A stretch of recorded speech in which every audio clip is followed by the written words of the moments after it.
Hey guys and girls, welcome back to Nerf TV. We have our final class overview for you today, this time looking at the Templar. Don't fret though, as we still have loads of Elder Scrolls Online content on its way. The Templar channels the power of the sun to strengthen himself, to aid his allies and to smite their foes. A formidable fighter, they have a steadfast focus on resisting occult forces, including the Daedra and the undead. They really specialise in protecting their teammates by intercepting attacks and healing wounds. They fall mainly into the priest or guardian archetype, combining healing with active defence to support their allies. The first of the three skill trees is the Adric Spear. These skills will draw inspiration from the weapon, conjuring a magical spear of light to wield in combat. Puncturing Strikes hits 4 times, with the last blow causing a knockback effect, and when casting Piercing Javelin, the Templar throws their spear, knocking their target back from range. Sunshield absorbs damage from attacks and also dishes some back out, and the Templar will not regenerate magicka while it is active. The last two skills deal magic damage. Focus Charge also has an interrupt, while Spear Shards allows an ally to pick up the spear, granting both of you increased damage for a short duration. The ultimate skill, Radial Sweeps, deals damage to everyone in a deadly arc. Your passives will boost your damage and increase the damage that you can block or resist in different ways. The spear is a fairly offensive mixture of skills with some crowd control thrown in, and as the spear is not yet available as a standard weapon, it might be the only way that fans of it can wield one. The skills reinforce the point of the Templar being a holy warrior and give some versatile combat options, with each skill having a number of effects. The passives synergise very well with the active skills and give some extra defence to help balance out the otherwise very attack orientated tree. The second skill tree is Restoring Light, and this gives the opportunity to make the Templar into a healer without having to use the restoration staff skills.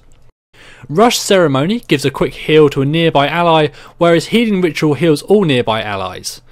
Cleansing Ritual removes negative effects from the caster and heals allies who are nearby, and it also allows the allies to use Purify to remove their own negative effects. Restoring Aura gives you increased health and stamina regeneration when slotted, and when activated, allies gain health and stamina regen at a faster rate. Rune Focus creates an aura of self-protection, meaning that you take less damage and are immune to interrupts. The ultimate, Rite of Passage, channels an aura that means all nearby allies take less damage and the caster heals themselves. The passive, Master Ritualist, increases resurrection speed and the allies res with extra health and a chance of not consuming a soul gem in the process. Light Weaver has different effects on each skill, while Mending and Focus Healing increase your healing skills. It's quite clear that the Light Tree is all about healing and cleansing. This is an awesome selection of skills that will make for some very strong healer type builds, but could also be mixed up with either of the other two skill lines for a more paladin feel to the Templar.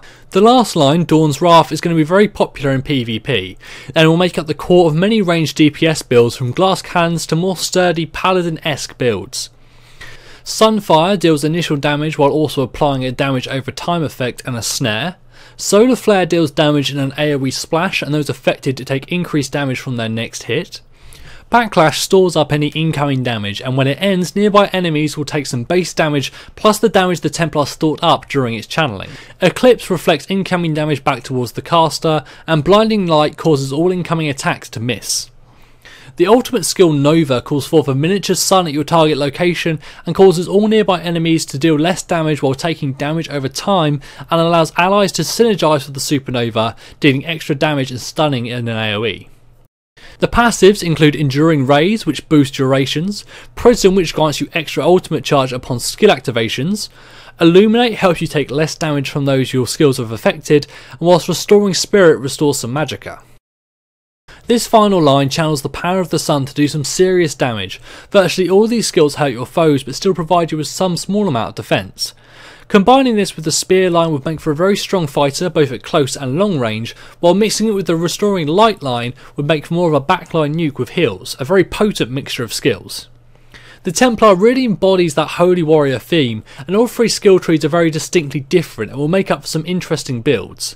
It's going to be a very strong force in PvP with access to so many powerful healing skills without needing the restoration staff, and will likely be a key target in group fights. I've been Aski and you've been watching Nerf TV. We have plenty more Elder Scrolls Online content on the channel and more on the way, so keep an eye out for that, but for now, thanks for watching.